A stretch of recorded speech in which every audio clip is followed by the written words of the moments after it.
Baby है ना जी। Last date कब आई थी आपकी 14 जनवरी 14 जनवरी को जी। आप नॉर्मल डिलीवरी के लिए करना जी, चाह रही हैं मेरे हस्बैंड ने बाहर से भेजा है कि आपने पेन इंस्टीट्यूट के लिए वो करवाना है, लेकिन मुझे एक डॉक्टर ने बोला कि आप मत कराओ। एपिड्यूरल ना कराओ जी। क्यों आपको फर्स्ट बेबी है, वो यहाँ तो ऑपरेट कर देते हैं, यहाँ औजारों से बच्चा निकालते हैं, मसला हो जाएगा। अच्छा उनको ऐसा कुछ नहीं होता बेसिकली लोग करते नहीं है ना लोग करते डायरेक्ट सिजेरियन है जी। नॉर्मल डिलीवरी विद पेन और नॉर्मल डिलीवरी विदाउट पेन इसमें एक ह्यूज डिफरेंस है दो डिफरेंसेस है एक तो पैसों का सारी बात है पैसे लगते हैं नंबर दो जब आप एपिड्यूरल अप्लाई करते हैं तो थोड़ा सा आपकी लेबर प्रोलॉन्ग हो जाती है यानी कि अगर आपने 6 घंटे में फारिग होना है तो आपको हो सकता है 7 से 8 घंटे लग जाए तो इतनी देर घर वाले भी वेट नहीं करते और जो डॉक्टर हैं वो तो नहीं बैठ सकते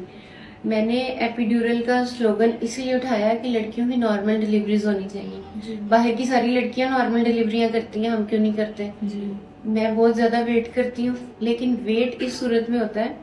कि अगर आप और बच्चा दोनों ठीक हो जी। अगर कहीं भी लगे कि आपका बच्चा या आप ठीक नहीं है तो फिर कोई तमगा शुजात नहीं जीतना होता कि बच्चे को खराब करके आप नॉर्मल डिलीवरी करें जहां तक रह गया एपिड्यूरल का तो अक्सर लोग पूछते साइड इफेक्ट तो है उसका साइड इफेक्ट कि दर्द नहीं होती दर्द ना कह होना रही थी कि ये जो इंजेक्शन लगता है शायद कमर में लगाती है, सारी जिंदगी पेन होगी, ये होगा वो वो होगा। डॉक्टर थी अगर वो डॉक्टर थी तो वो इस किस्म की बातें नहीं करेंगी जी। एक बहुत ही बच्चे छोटी सी सुई होती है जिससे हमने पेन सेंसेशंस को ब्लॉक करना होता है जी। हमने ये देखो कौन है हमने पेन सेंसेशंस को ब्लॉक करना होता है हमने आपकी हड्डी के अंदर टीका नहीं लगाना होता जी। और बहुत से लोग बहुत सी मॉडल्स बहुत से अच्छे जो घराने के लोग हैं वो कराते हैं और जारी बात है जो अफोर्ड कर सकते हैं वो कराते हैं या सिर्फ उसमें सिर्फ मेरी एक रिक्वेस्ट होती है कि अभी आपने जैसे आपने मेहनत शुरू कर देंगे आपने काम करने ऐसा नहीं कि आप सारा अरसा कोई एक्सरसाइज ना करें कोई जो है वो करें आप कोई काम ना करें और आखिरी दिन आप उठ के कहें कि मैं मेरी आज नॉर्मल डिलीवरी कर दें मैं उसके लिए कहती होती हूँ कि एग्जाम के लिए जब तैयारी करते हैं तो पहले दिन तैयारी करनी होती है आखिरी दिन आखिरी रात में नहीं होता हम आपकी फिजियोथेरेपी के सेशंस कराएंगे जी। अब आप 9th मंथ में एंटर हो चुकी हैं अब तो बिल्कुल सेफ है आपको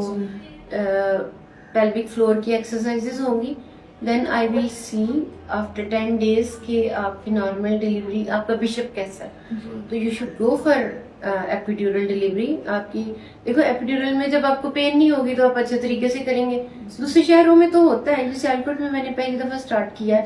तो लोगों को बहुत से रिजर्वेशंस हैं कि शायद वो ऐसा होता है कि एंड पे सिजेरियन करेंगे जिसको एपिड्यूरल लगाया है मैंने 100% कभी भी उसका सिजेरियन नहीं हुआ एपिड्यूरल लगाते ही उसको है जिसका नॉर्मल डिलीवरी हो क्योंकि हमने तो सिर्फ पेन को ब्लॉक करना है ना हमने सिजेरियन के लिए एपिड्यूरल नहीं करना वरना मैं पहले सिजेरियन कर दूं हाँ अगर आपका बिशप अच्छा नहीं होगा अगर आपके बच्चे की धड़कन कम हो जाती है या कुछ कोई खुदा ना खास्ता कॉम्प्लिकेशन होती है तो वो तो आप अमेरिका में भी होंगी तो कॉम्प्लिकेशंस की सूरत में